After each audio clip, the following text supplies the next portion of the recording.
semuanya, selamat datang lagi di channel Astri Aitko. Hari ini kembali lagi aku mau ngomongin salah satu film Indonesia yang tayang di bioskop. Tapi film ini tuh remake dari salah satu film Korea yang bikin aku nangis banget. Aku udah berkali-kali bilang di channel ini bahwa film ini tuh di versi Koreanya adalah salah satu film yang paling bikin nangis bombay versi aku. Film apakah itu? Yaitu film Miracle in Cell No. 7. Nah, jadi sebelum nonton film Miracle in Cell No. 7 yang versi Indonesia ini, sebenarnya aku itu nggak mau nonton dulu yang versi Koreanya karena untuk meminimalisir aku ngebanding-bandingin gitu. Jadi pengen nonton yang versi Indonesia ini tuh secara utuh aja, tapi ternyata filmnya ini tuh mirip banget sama yang versi Korea. Beda halnya sama film Bebas yang juga diadaptasi dari salah satu film yang terkenal juga gitu di Korea, yaitu Sunny. Nah, kalau ini tuh emang bener-bener mirip banget sehingga mau nggak mau jadi ngebanding-bandingin. Tapi ada beberapa hal yang bikin aku bertanya-tanya sama yang versi Indonesia ini, terutama dari segi naskahnya. Makanya pada akhirnya setelah pulang aku langsung nonton lagi yang versi Koreanya dan aku langsung ngerti kenapa aku susah nangis pas nonton yang versi Indonesianya, sementara di sekitar aku itu di bioskop pada sesegukan gitu. Nah, ntar aku bakalan kasih tahu, tapi sebelumnya kita harus muji dulu film yang versi Indonesia ini karena secara keseluruhan ini tuh filmnya emang bagus banget dan remake-nya itu tuh nggak main-main karena banyak banget adegan-adegan yang emang mirip gitu, bahkan dari segi shot, terus dari segi tata letak rumah dan lain-lain gitu. Sehingga yang udah nonton yang versi Koreanya pas nonton yang versi Indonesia ini tuh langsung bakalan tahu banget ini tuh menggambarkan adegan yang mana gitu yang di film Koreanya. Terus seperti halnya yang versi Korea, yang versi Indonesia pun ini aktingnya nggak kalah bagus banget. Ini juga aku harus acungin jempol banget sama Vino G. Bastian dan juga Grace sebagai pemain utamanya. Ini tuh sebelumnya kan ada drama Korea Extraordinary Attorney Woo yang juga memang memiliki gangguan kejiwaan autis gitu. Nah, kalau di sini juga kayak kalau Vino G. Bastian sih bilangnya ini kayak disabilitas intelektual gitu, dan kelihatan banget gitu emang aktingnya natural dan nggak bikin risih gitu, nggak bikin kayak aneh gitu ngelihatnya. Sementara Kartika Kecil ini mencuri perhatian aku banget karena sepanjang film dia aktingnya bener-bener kayak tanpa celah gitu. Jadi dia itu tuh emosinya dapet banget dan matanya itu tuh selalu ngasih suasana banget, mau dia yang kayak berbinar-binar atau tampak sedih banget gitu tuh kayak bukan acting, emang kayak beneran terjiwai gitu semua dialog yang dia sampaikan atau ekspresi-ekspresi yang mau dia hadirkan dan kayak nyampe banget ke hati penonton. Terus kedekatan mereka juga itu kerasa banget kayak beneran ayah dan anak yang saling menjaga satu sama lain gitu. Dan seperti halnya yang versi Koreanya, di versi yang Indonesia ini pun kedekatan antar tahanan kerasa banget juga. Dan banyak adegan-adegan yang lucu. Jadi meskipun yang kayak aku yang udah nonton versi Koreanya, pas nonton versi Indonesia ini tuh kayak dapat kesegaran baru gitu, karena kan kalau kelucuan itu kan sesuai konteks. Nah, ini tuh jadi menyegarkan banget karena konteksnya itu tuh Indonesia banget. Jadi meskipun ceritanya kita udah tahu ujungnya bakalan kayak gimana, tapi tetap aja bisa enjoy nontonnya karena sepanjang film kita dapat kejutan-kejutan yang lucu-lucu gitu.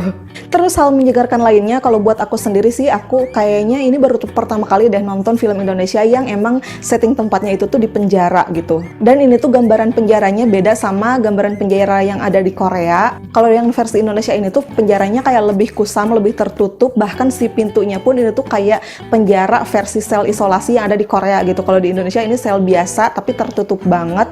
Dan yang versi Indonesia ini tuh kayak menggambarkan tidak segan-segannya polisi untuk mukul tersangka di depan umum. Nah, sementara kalau di film-film Korea atau drama Korea yang biasanya aku lihat, itu tuh kalau di Korea kayaknya nggak boleh deh polisi mukul gitu karena bakalan mendapat banyak protes gitulah.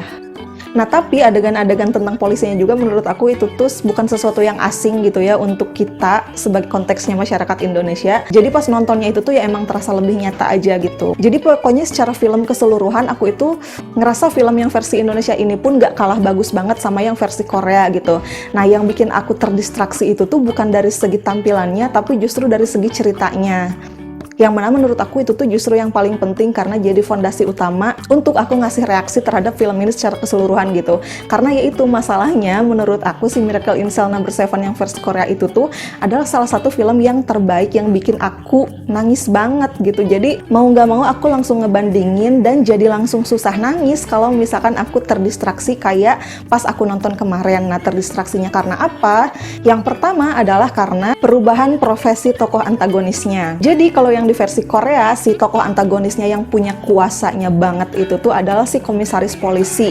Sementara yang di versi Indonesia diganti jadi politisi gitu. Menurut aku itu tuh ngaruh banget karena kalau yang dari versi Korea, jadi di awal itu tuh udah langsung digembor-gemborkan bahwa kejadian ini tuh adalah serangan terhadap institusi kepolisian gitu. Jadi otomatis kayak ada dasarnya bahwa mereka itu tuh pengen melindungi nama baik kepolisian, dan gak mungkin juga gitu pada akhirnya mereka membuka bahwa memang ada keteledoran dari segi penyelidikannya gitu. Nah sementara kalau yang dari versi Indonesia itu tuh menurut aku logikanya jadi kurang ajak gitu. Karena kenapa? Ini kan yang salahnya di Indonesia juga tetap polisi karena nggak teliti gitu pas menyelidiki. Tapi yang digambarkan jahat itu tuh selalu yang politisinya. Padahal menurut aku si politisinya juga yang versi Indonesia ini tuh kurang tergambar jahatnya itu tuh jahat kayak gimana gitu. Karena yang di sini dilihatinnya itu tuh cuman dia minta bahwa si kasusnya itu tuh pengen cepet-cepet diselesaikan gitu, diusut. Jadi yang versi Indonesia amarahnya itu tuh terlihat karena anaknya meninggal dengan kondisi ada orang lain yang pada akhirnya disangka telah membunuh gitu. Sementara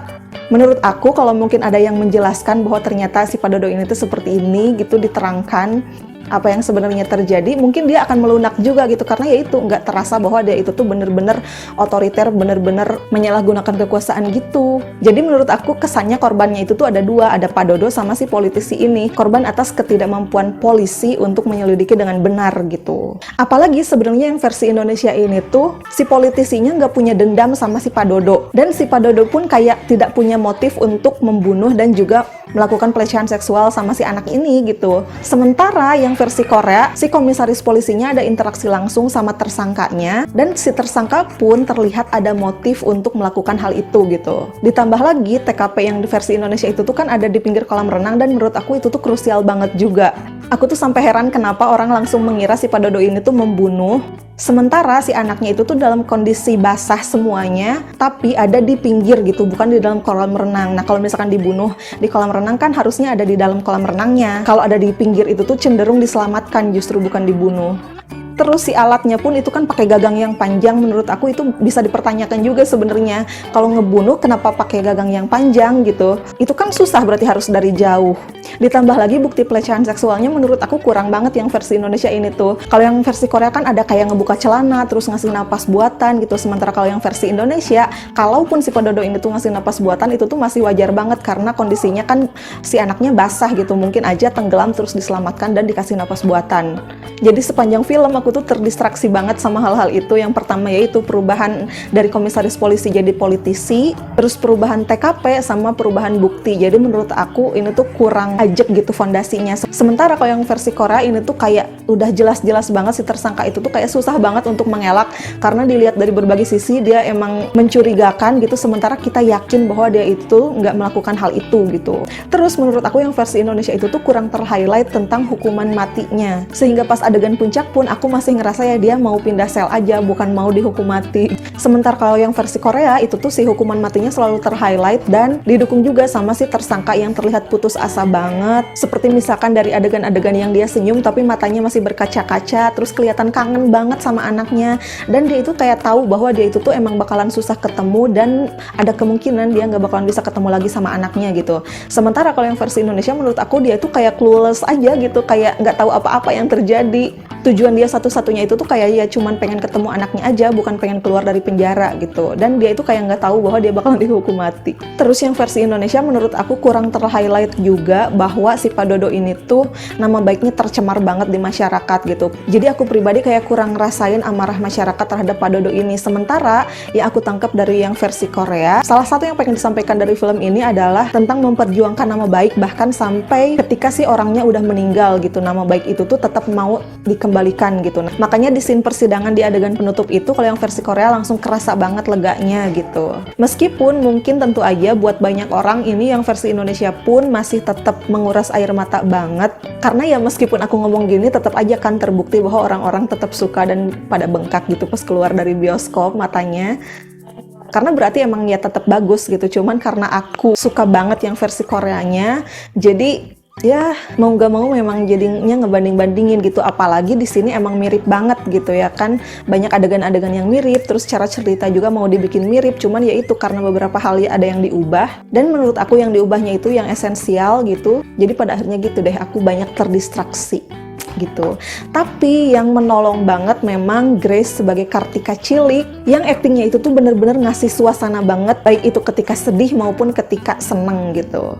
Nah, tapi secara keseluruhan Miracle in Cell No. 7 yang versi Indonesia ini tuh layak banget untuk ditonton karena emang filmnya bagus, dan meskipun kamu udah nonton yang versi Koreanya, kamu bakalan tetap bisa dapat kesegaran-kesegaran baru di yang versi Indonesia ini, terutama dari sisi komedinya gitu. Jadi tonton aja di bioskop dan share juga ya pendapatnya di kolom komentar. Oke, sampai ketemu lagi di video aku yang lain. Dah!